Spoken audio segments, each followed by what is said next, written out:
What's going on, guys? I'm N64 Josh, and this is going to be 6 simple design tips for Animal Crossing New Horizons. We're going to jump right into this thing. So the first thing we're going to look at is planting flowers in the dark dirt path.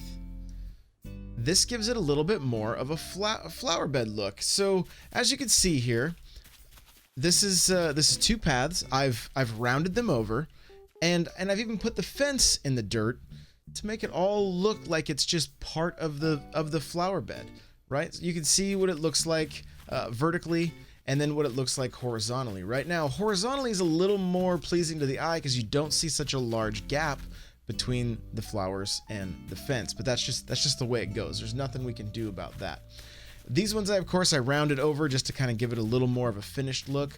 Now, keep in mind, if you end up adding more to this fence or decide to turn the corner with it, it's going to drop it back one whole space, right? So throwing a piece of fence right here, right? And then you can see how that path could just keep going, and then you can keep going with flowers, but you will have kind of a larger dirt spot, right? Now, we're going to go up to see what it looks like with just a single path up here. This, you know, let's say this is going around a neighbor's house. Their house is right here, and you're just keeping the flowers in the dirt.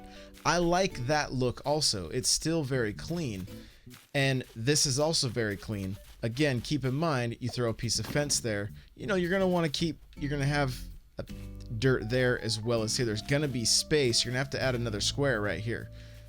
Otherwise, it's going to be at an angle. So, I mean, it really boils down to your personal preference. Do you want to see these rounded corners in the dirt?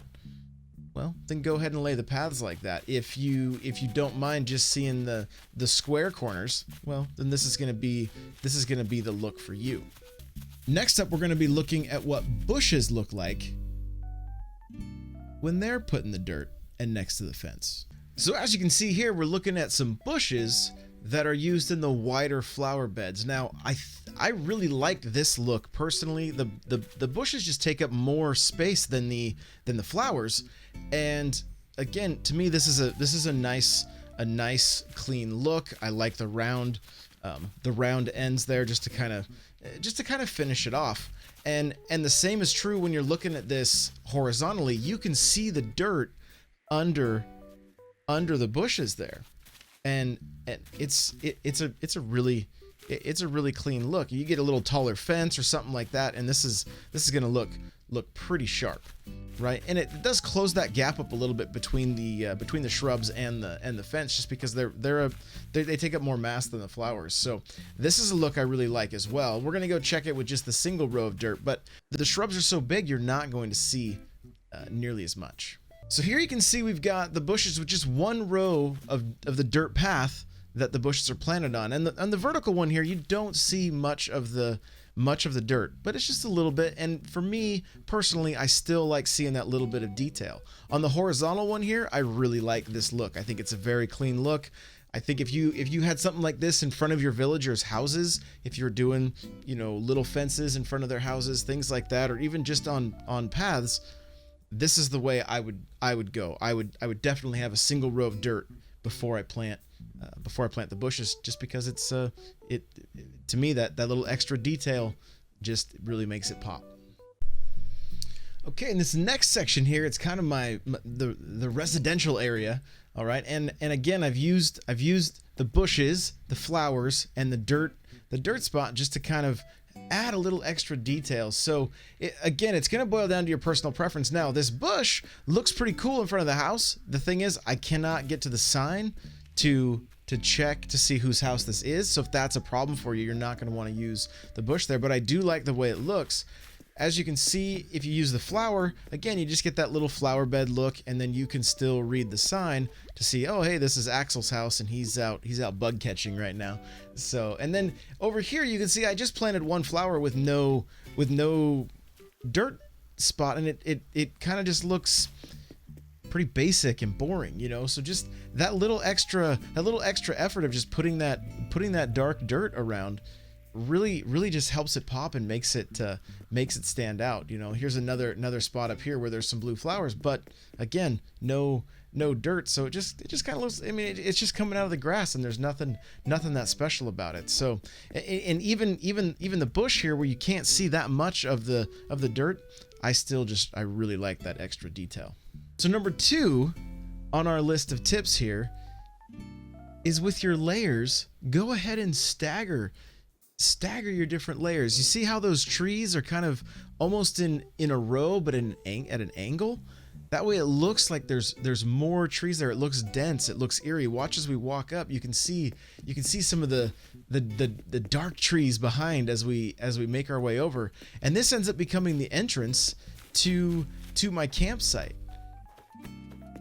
So utilize those different layers just to add some depth to your island. Number 3 on this list is using custom signs, and don't forget that after you craft these things, you can take them in and customize them. So I'm going to go ahead and grab this sign here. I made this bear design, which you can see right here if you want to download it for yourself.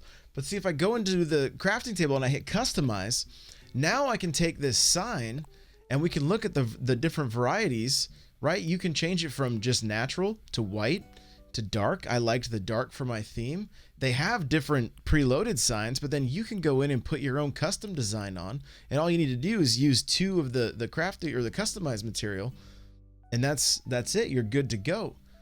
So you can really add some variety and your own touches by getting in and creating, and then taking it a step further and customizing it to your liking. The stone archway right here, I added moss to it by taking it to the crafting station there, right? This sign right here, this sign with all the different directions, I made it look rustic by taking up and customizing it. So check your items, see what you can customize. I've seen different logos and stuff on coffee mugs. So that's going to be one of the things I do next, is go in and start making some of the coffee mugs that I like. So take advantage of that ability to create your own custom designs and, you know, really make your island your own. Okay, number 4 on this list is, not everything has to be functional. Some of your decoration can just be for aesthetics. As you can see here, I've got the ukulele sitting on the stool. I've got an empty cup of coffee. I've got some full cups of coffee. This bench is holding the coffee pot and another coffee mug. That means I can't sit on them. Are they all that way? No. See, I can sit here. I can still sit here. And if I'm going to have a bunch of people over and maybe we want to take some photos up here, well, then I could drop the coffee mugs to the ground, or just throw them in my pocket while we're taking some shots. But utilize those stools just to bring your island to life and make it look like there's a scene here. There's a story. There were some people that maybe had to leave in a hurry and they left their coffee behind, or, you know, they're saving their spots. Who knows? Maybe somebody just caught a big fish and they all want to go take a look at it, you know? You can tell those kind of stories with how you design your stuff. So don't worry about everything being completely functional. It can also be aesthetically pleasing. Okay, so number 5 here is something that I can't believe I'm saying. I can't believe I'm saying this, but decorate with weeds. As you can see, I've thrown out some different weeds, and they start off small, and then they'll slowly grow in. And if some of them start to take over, I'll take care of it. But it just adds some character to the campgrounds. There's so much character here because of these weeds. The weeds are gorgeous in this game. In past Animal Crossing games, I couldn't stand the weeds. I wanted them gone as quickly as possible. But I love how they're kind of growing in on the dirt path a little bit and making it look like that's not walked all that much. It just adds some character. So decorate with the weeds. It may affect your 5-star rating, so you may have to pull all of them if you're wanting to have the 5-star rating. But after that happens, you know, have a little bit of fun with them. Have a little bit of fun. I like the way it adds so much character. So don't hesitate to decorate with some weeds. Don't throw them all out. Okay, so the 6th thing here is more of a mindset thing than it is something in game. And that is, what kind of places would you want to be at? What kind of places would you want to create? I created this campsite exactly the way I would want a campsite to be laid out. I love sitting around a campfire. Grabbing a fishing pole and throwing it into a lake or something is a great time. And so I just tried to picture the perfect camping spot and how I would like it. And then that's how I made it. Going up top, you can see that this is kind of the area for cooking. There's kind of a hangout spot, and there's also a cooking spot. Dining room table up here, so you could have your meals up here and then take a snooze right after. The other thing I did is I played a little bit with the sound design in this game. And if you lay right here in this spot, you can hear the wind just kind of blowing through the trees, and you can hear the waterfall. I'm gonna go ahead and turn it up for a second so you can take it in.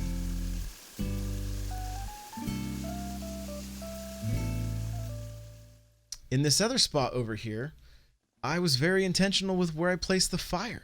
And this stump right here, if you sit right here, you get a great mix of water, fire, and the wind blowing through the trees.